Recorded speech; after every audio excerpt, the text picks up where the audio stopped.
pediatrician from Mumbai. From Mumbai. So now we are going to talk something introduction lecture regarding the communication skills in pediatrician. This discussion mainly based on MRCP clinical examination only at present.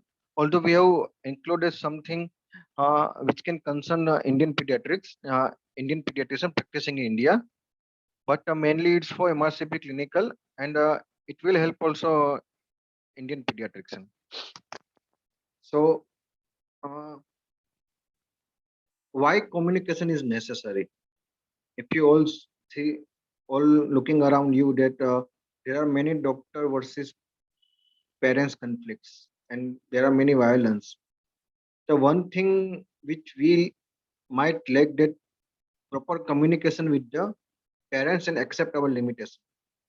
Sometimes, in a race to get more patient or competence is counterproductive, and we also don't feel that we need to communicate with the so and so responsible person regarding the kids condition, because from India in our post graduation days we are not taught to how to communicate well with the uh, parents.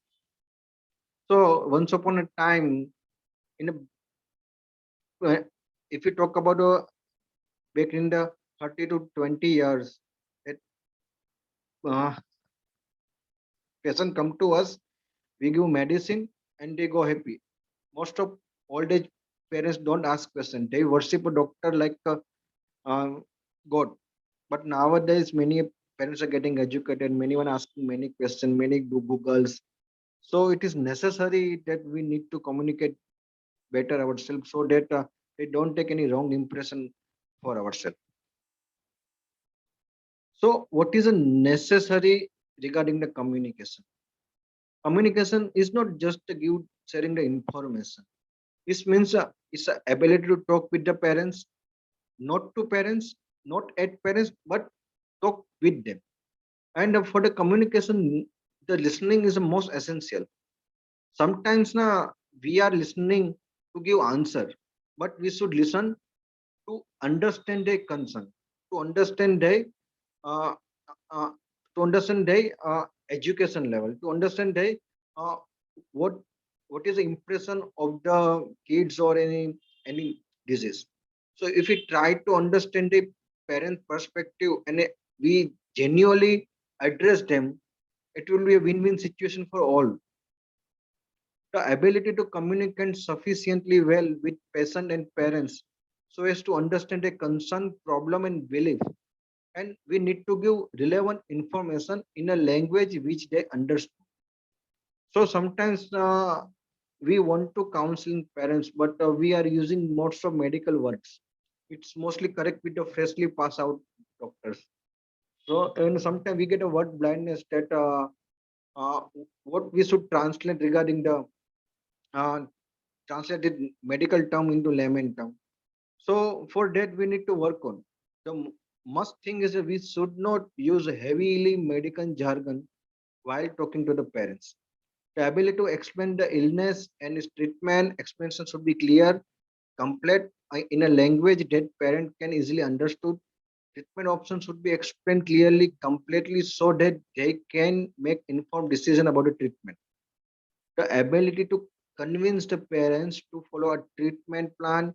This is especially important when embarking on prolonged treatment, expensive treatment, difficult treatment, and some treatment which are culturally unacceptable. Suppose that if you want to give enema to the constipated child, it's a simple treatment, but it is not culturally acceptable in every culture. So we need to respect their concern and try to address genuinely at why it is necessary. And we should not enforce it. You can tell them to what is the consequences if we don't do that, but we should not enforce it. Once we enforce them treatment, and if something goes wrong, there will be definitely conflict between the parents and doctor. And the ability to establish a relationship with the parents and child based on mutual respect and trust. So we should not taken for granted to parents. Sometimes we feel that parents are not educated and we are taking them granted. So they are not educated, but they are not fool. They can understand. So we should not take them granted. So what is the advantages of the good communication? uh, Parent satisfaction. If the parents is satisfied with your good communication, it will lead to regular visit and referrals, and you will feel satisfied, feeling of empowerment and control. There are more chances if we communicate good properly to the parents, so they will adhere to the treatment plan and uh, which treat the disease well.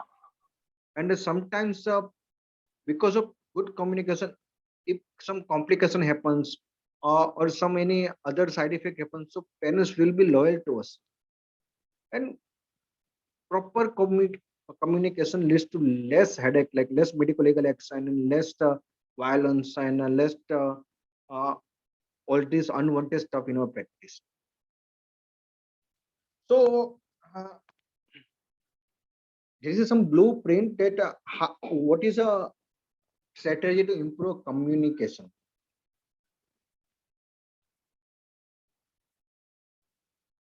Mm, see, when the child or parents comes to in our office or in ward, whatever, yeah, or you go to the round first time. Suppose you should greet the child like a culturally acceptable way. Good morning, good afternoon, good evening. We need to be smiley face, like smile and explain and give your introduction that I am so and so doctor. Give your position that you are a full-time doctor, part-time doctor, consultant doctor, registered doctor, whatever you are, and tell them why you are arranging meeting with them. And best way to communicate is by sit down and talk on face to face and to talk in a language, simple language, although it may be English or any other language, but you will need to talk to the parents at face to face level.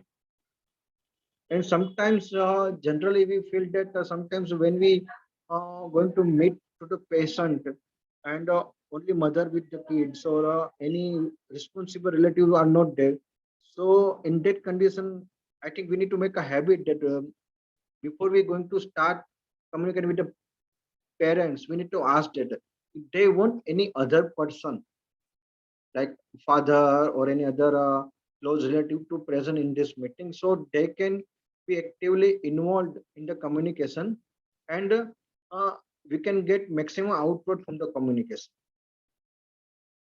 And if we first we need to check out what they know already, what they want to know, and how they want to know. And if required, we can draw the diagram while giving the information.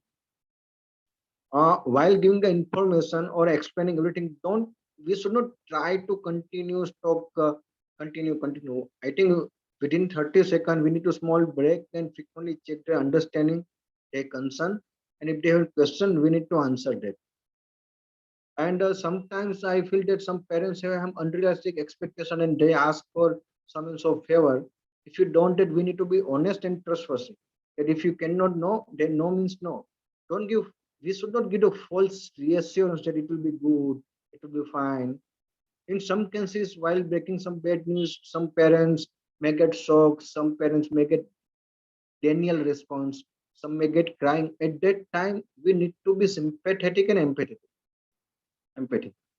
So we need to respect their emotion. We need to understand their emotion. At the same time, we need to give support that whatever you are feeling, you are right, and we are here to help. Sometimes some parents have a guilty that I should have done this earlier because I didn't do this earlier. My child got in trouble. So at that time, we should address the guilty part, and we not tell them don't feel guilty of yourself. It's a one of the complication of it happens. But as your kids here and we are looking after it, let's see where we goes. So we need to respect their emotion, we need to accept their emotion, and we need to give time to accept all this information. And when we are completing the consultation, communication. We need to summarize all this thing in a brief. Sometimes we are thinking that all we are saying during the communication, parents are understanding it and remembering it. It's not like that, because parents might have some different thought process while we are communicating it, because they will pick up for one or two sentence and they will thinking around it, and they will just maybe physically present in front of us, but mentally there may be somewhere, or grief, anxiety, whatever. So we should not take them granted that they have understand all these things we have talked to them. So at the end of the day, we need to summarize that I have talked to so and so point, and if you don't understand, you can again ask me. And sometimes when we are taking for consent or some big decision, don't we should not accept that they give a consent or whatever thing at the same time only while communication. We need to give them time to think about that, depending on the condition. If it is an emergency condition, that is a different thing. If it is a non-emergency condition or a less severe emergency condition, we need to give them time and think about it, and let them arrange the second meeting. I know it is sometimes lengthy process, but this is a way to communicate with the parents, and this is a way to gain the trust, and this is a way to build a safe practice. See, nowadays all parents are going to be are educated, and in the future, kids who is now in college are going to be parents in the after 5 to 6 years down the line. All the most of the parents we are going to face in our future career, or wherever you are in the India or UK or whichever country you are, they are mostly educated. They are mostly Google parents, or they have so and so lots of concern. If we are going to fail to address their concern, then it would definitely clear uh, going to be problem for us.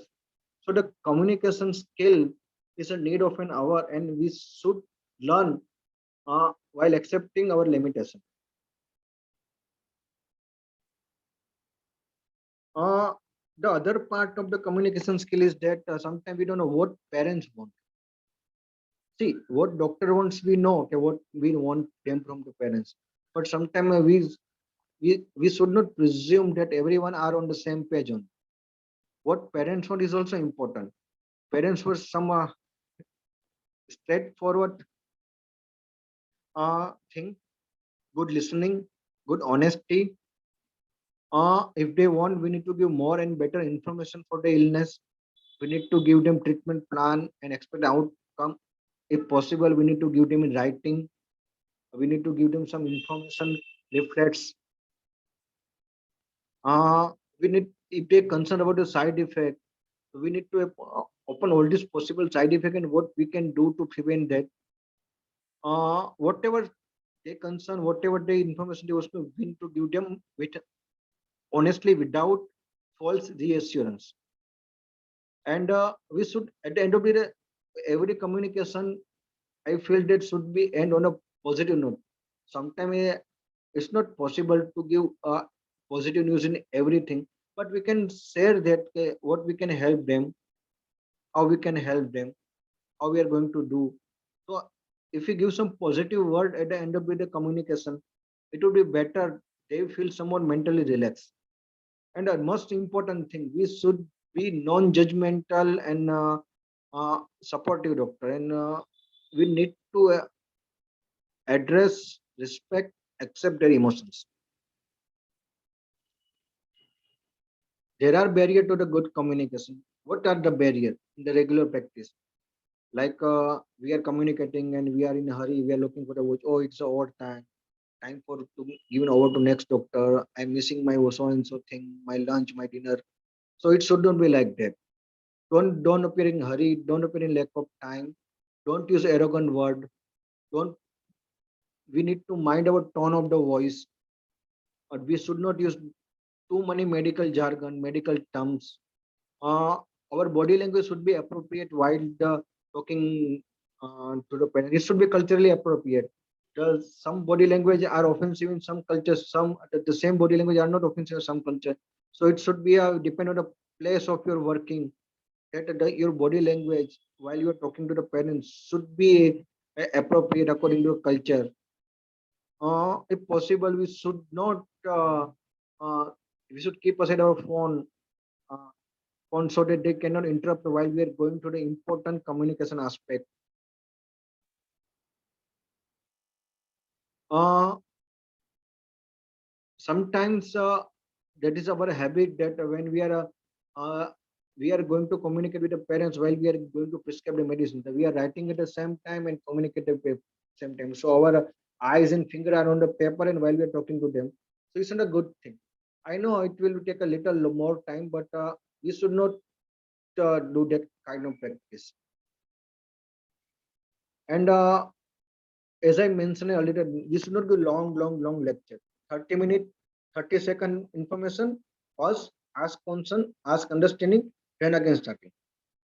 Okay, and if they asking for the concern, any concern, sometimes if you say that you need to give this paracetamol syrup every 6 hourly, the parents might forget it, and the child is other serious condition which you feel it is important. But parents want to ask about the paracetamol again. So we need to say that this is a paracetamol which will address fever only, and we need to address them. Give them every 6 hours if required. They might not care about that anti-epileptic medicine or any adrenaline drip or any whatever drip. But what is their concern? We need to address it, and then we can see that although paracetamol is important, but it is more important condition, important other medicine also uh, which will make a difference to your kids.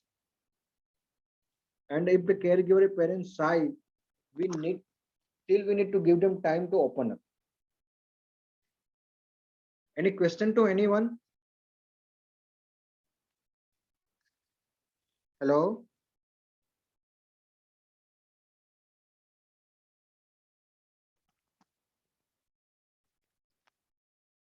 Hello? Anyone have a Hello. question? Well, no question, no questions. Okay. So I'm giving you a little bit information regarding the MRCPCH clinical examination and communication station unit. Okay. It will be brief one, then we'll move to the some examples.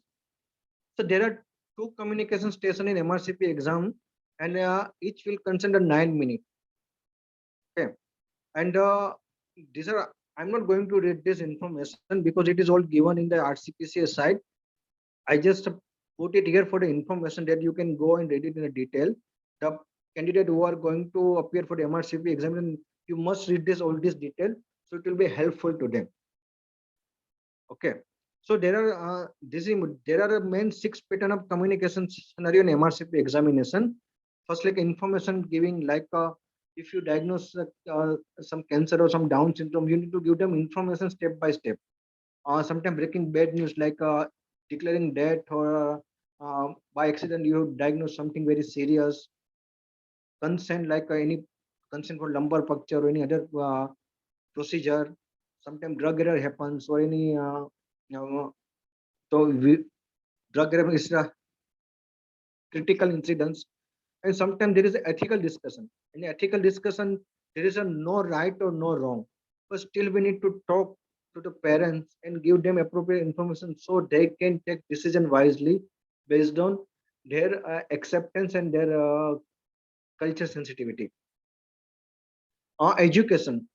For the MRCP, there is a one part of the communication is the how the senior doctor going to educate a junior doctor, or how he will discuss some concern with colleague. Like we should also know how to talk to the our colleague, our senior doctor, our junior doctor. So that will help us to build a strong team, and strong team can do any miracle. Sometimes we don't know, and this proper improper communication between the our colleagues and juniors are going to create such a big problem while in a medical care, whatever aspect. But it is creating problem. So good communication with colleagues is very helpful, and helpful to build a strong team, and strong team can do wonder in the medical treatment. So these are the main 6 domains uh, uh, uh, uh, on which the candidate will be given a communication scenario in MRCPC clinical examination. It is some hints and tips ke what examination will look while you are performing in a communication station MRCP examination. You should read it in detail. I am not going to go in that. See the what the expected standard that while we are going to pass through the communication station in exam. So what a examiner or what will look at you, how he will assess uh, on your communication performance, like how you are sharing information, or if you are sharing information and how you are sharing and what you are sharing, means you should mark accuracy of information. It's not like that you are sharing anything which is not scientific, which is not according to guidelines, and you are making person happy. It is not acceptable. Your communication skills and your rapport, means your body language, how you are making the patient or parents comfortable, how you are showing your emotions, how you are feeling empathy, sympathy.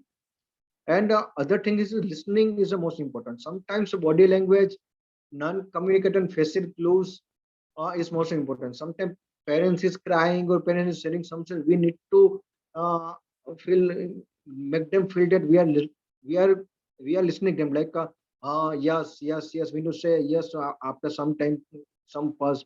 So they feel that we are actively listening to them. So it helps us to build their trust on us. And most important, that any communication without any conclusion is worthless. So after a proper communication, we must see that we have we addressed their concern, yes or not, and after addressing the question, have we are we agreeing to the next part, next step, that if we are taking consent for lumbar puncture, so parents have so and so consent, so we need to address it, and after that we need to ask is should we go with the procedure or not. If you don't ask and just stop the communication, it is no meaning. So it is also, so these are the four domain against which the examiner will assess our communication station performance in MRCP examination. And I think it's a very practical and it is very useful in day-to-day practice also. If you don't think about just MRCP examination and just day-to-day practice also, it is also important.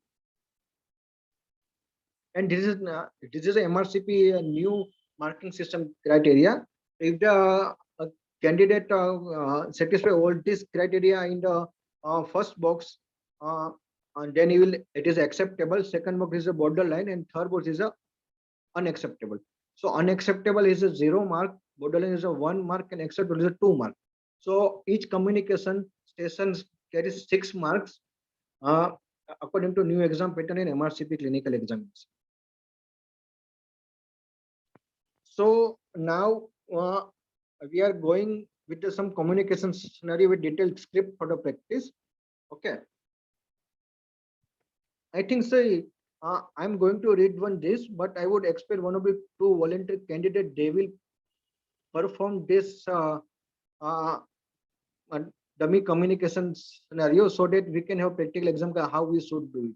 The language will be in English and will time be for 9 minutes, 9 to 10 minutes. Okay, let's read first this one. Then after reading this, I would expect to any two volunteer. One will play a doctor and other will play a parents.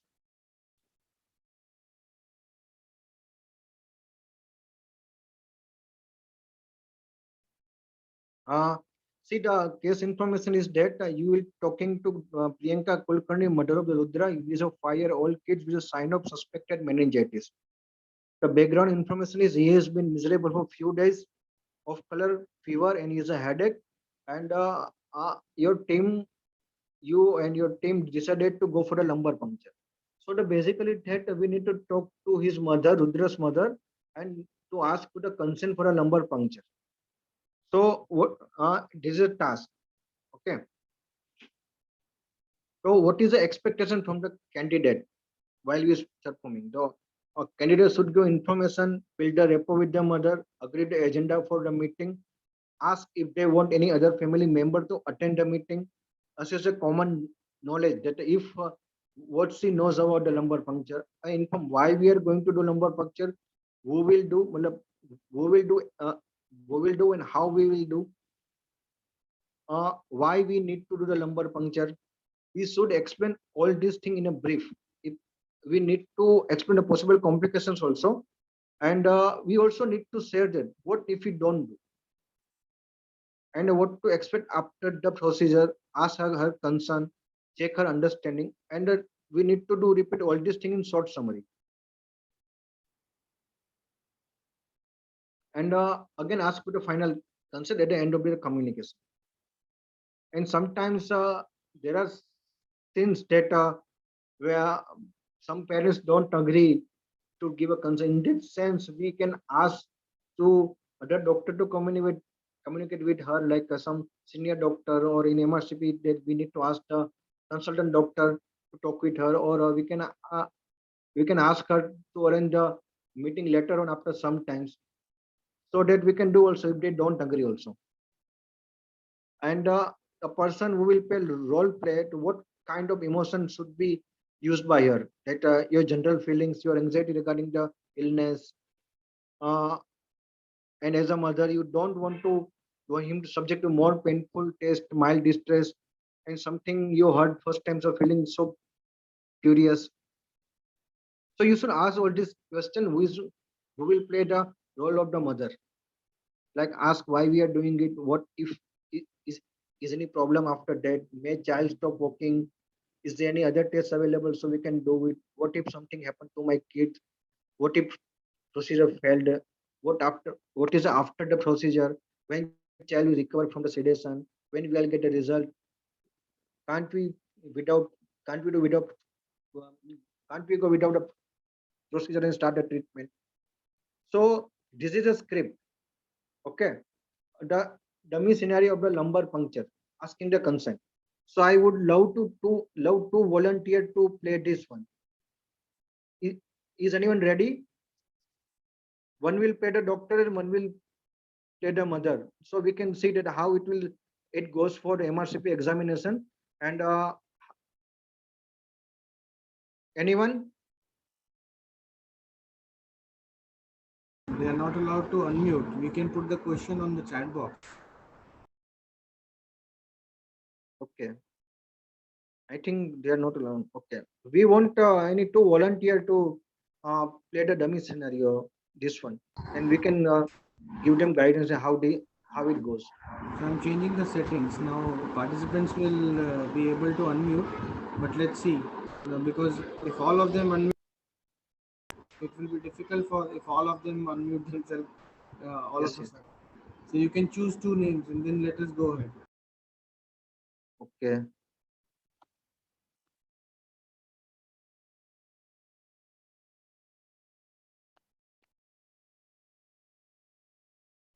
Hello. Yeah, Yeah, Dr. Gunjan Agarwal and Hiren Modi. Will you do it? Dr. Gunjan and Dr. Modi. Dr. Yes. Hiren Modi. Okay. I think they have kept their systems on mute or something. They're not responding. Let us proceed. Okay. So the task, the so the see, uh, as you all know that this MR, this how the workshop will work. That see, there are many such scenario we are facing in our routine day-to-day practice, and there are many scenario which are frequently asked in the MRCP clinic examination.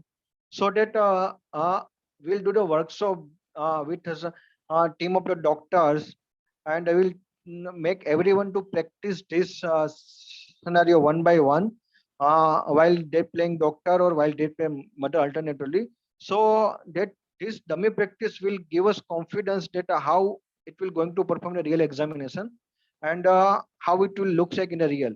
And as we are going to Zoom, so we can record in the Zoom also, and so they can hear. Uh, we will share them this recording to them also, so they can hear also. They can hear, or they can see also later on that how they are looking while they are doing communications. Uh, so basically, when they are doing communication, one of the doctor who have passed the MRCP and working in the India or UK will listen to them and will guide them where they are going right, where doing that, where they are going wrong, and what they can do to improve their performances.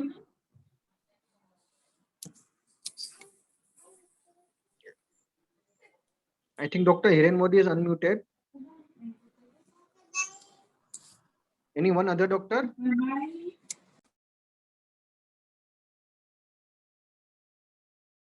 So I think there is a limitation this of the Zoom webinar settings at present. So I think I'm going to discuss one more scenario, uh, like breaking the bad news.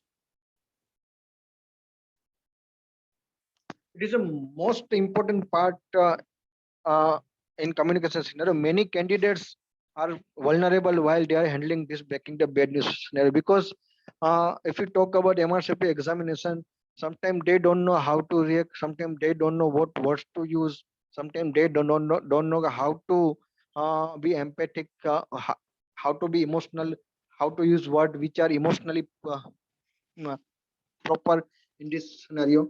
So breaking the bad news, we need to practice a lot, and it depends on the what kind of emotion and what kind of words you are using it, uh, it and the you will be judged on this. Sometimes while dealing with communication scenario, we know all this information, but sometimes we don't know how to pass this information properly.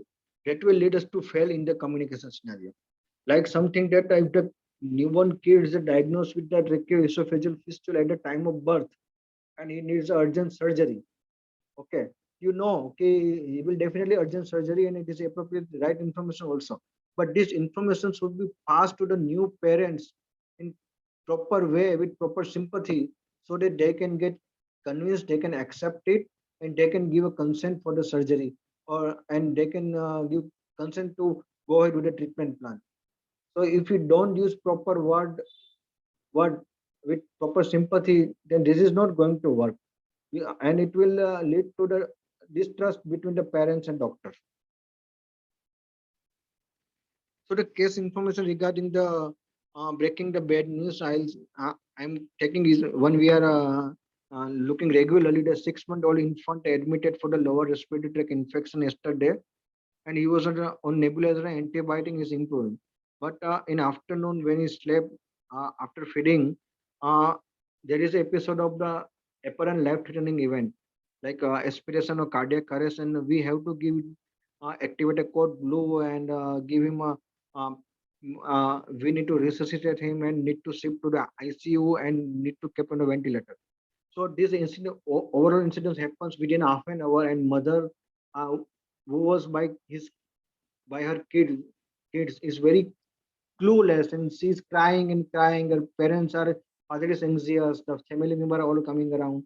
So we need to tell them what actually happened, what happened to the kids, what we have done, and how the kids now, and uh, what will happen next to him. So task is to talk to the anxious parents regarding the incidents, present the condition, and address the concern. So ideally, what could be expected from the candidate who is performing the breaking bad news scenario? With this particular scenario, keep in mind that introduction and role in treatment, build a rapport, agree with a meeting energy, and if they see in that kind of sometimes parents are too young or too immature, they want the other family member or their friends to attend this meeting. We need to allow them and ask them what is their prior knowledge, and when we are going to break the news, then after the giving the initial information, we need to give them some time, some pulse, so that they can reabsorb that information, they can accept or they can react it. And depending on the reaction, we need to show the appropriate body language, appropriate emotion, appropriate sympathetic word to address the concern. Sometimes, for example, if the mother is going to cry, we need to give a time, proper time to show our emotion, and sometimes we can offer a glass of the water also. So it will be a so good humanity gesture. Okay. Uh, After her initial reactions, parents' initial reaction, we need to give them the information step by step. And at the end of the day, end of the day, we should say something positive. It's not about the communication. It's not about the sharing always negative. A hard fact, hard truth can be said with some hope or some positive news. So it will help them to uh, absorb the news and accept the condition. Sometimes we know, okay, condition is hopeless, but if we give them information step by step, so it will we can buy the time so that parents can accept the condition, and it will be great helpful to them so that they can be mentally stable while dealing with this condition. And at the same time, we need to check the understanding, expand the possible roadmap of the future course in the hospital, uh, invite the concern, address the. बड़ी कर दो screen ना बड़ी कर दो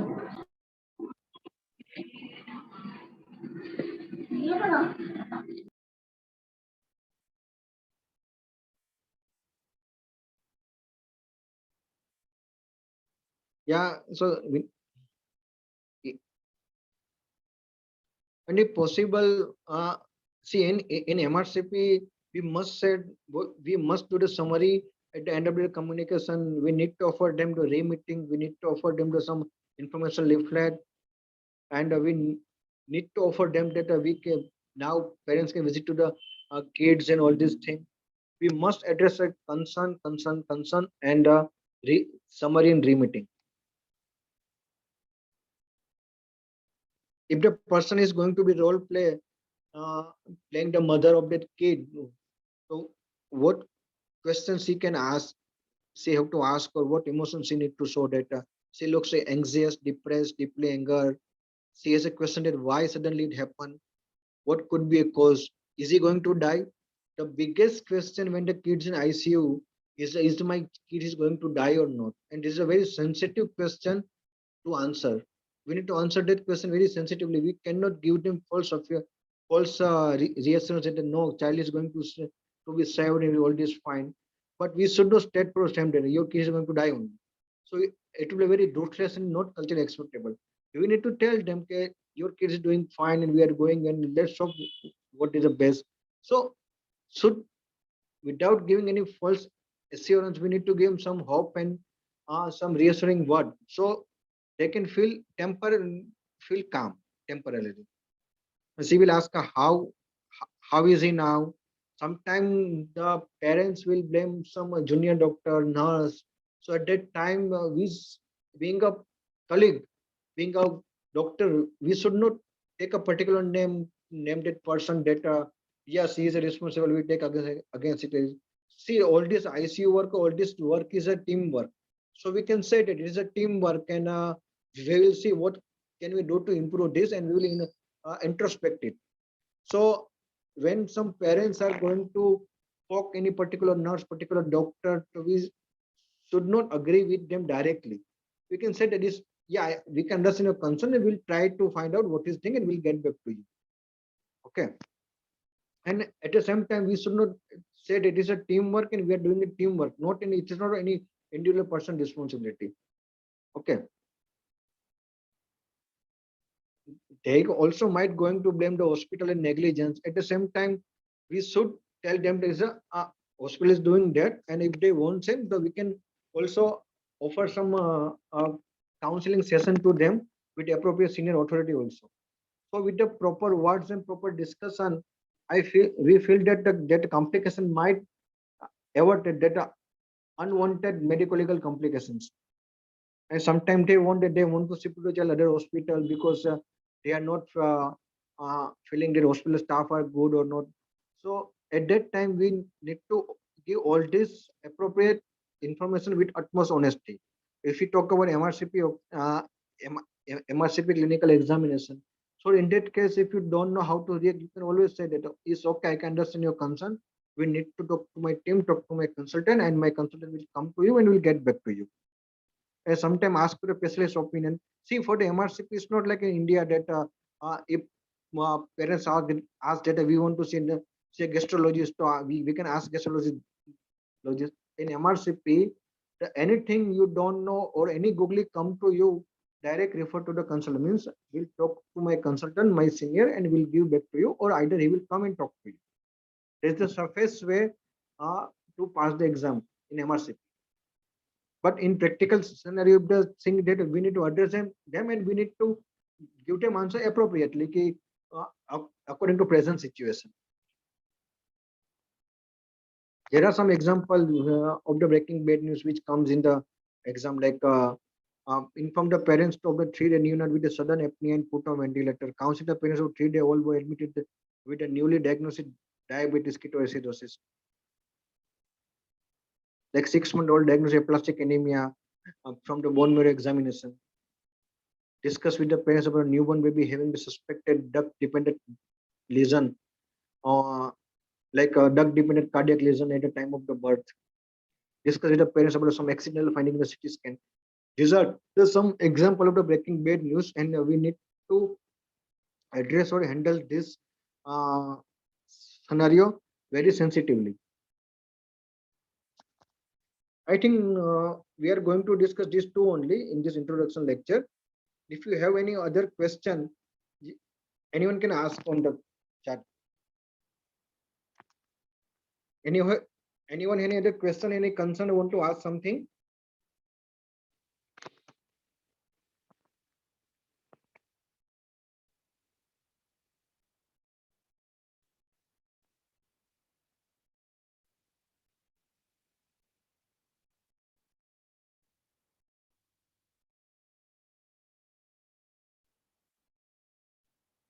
Hello.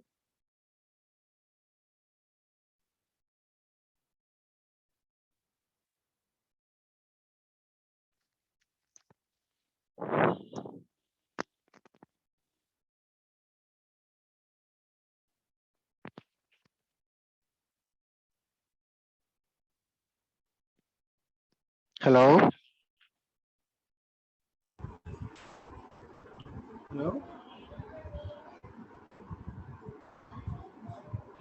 Dr. Vishal, your voice is not audible now. Now probably your phone is on mute.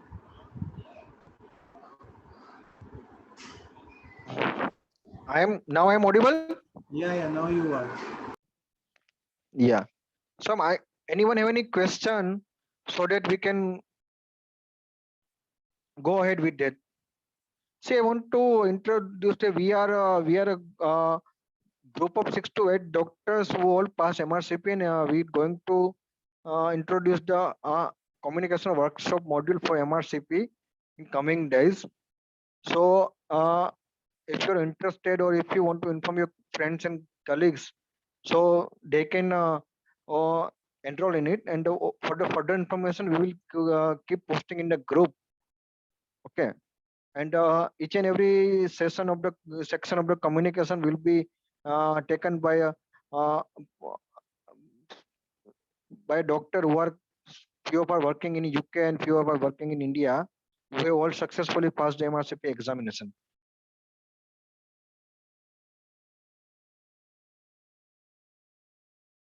So I think no one have any question at present, I think. I think so. That's the case. I have not received any question in the chat box. So we'll Yes. keep.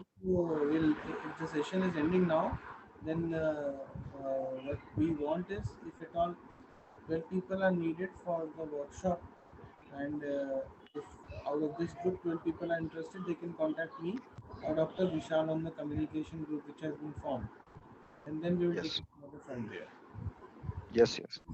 Specifically Okay. designed for those who are interested in giving MRCPCH clinicals.